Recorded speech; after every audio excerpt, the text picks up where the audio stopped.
ഖഡ്ഗിയുടെ ആദിവാസം ഉൾക്കാമ്പിലാണെന്നു കണ്ടാൽ ഉണ്ടാകുന്ന ആനന്ദത്തെ വർണ്ണിപ്പാവതോ.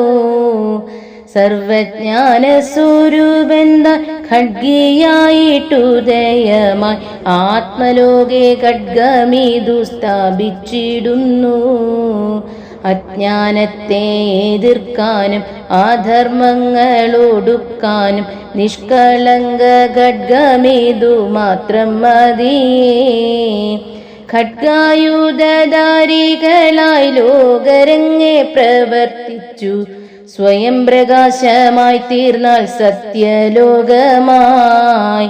ആത്മലോകം സത്യലോകമായി ഉയർന്നു ശോഭിച്ചു ശുഭാനന്ദരൂപമായി ഭവിച്ചിടട്ടെ. ഖഡ്ഗിയുടെ ആദിവാസം ഉൾക്കാമ്പിലാണെന്നു കണ്ടാൽ ഉണ്ടാകുന്ന ആനന്ദത്തെ വർണ്ണിപ്പാവതോ. ഉണ്ടാകുന്ന ആനന്ദത്തെ വർണ്ണിപ്പാവതോ.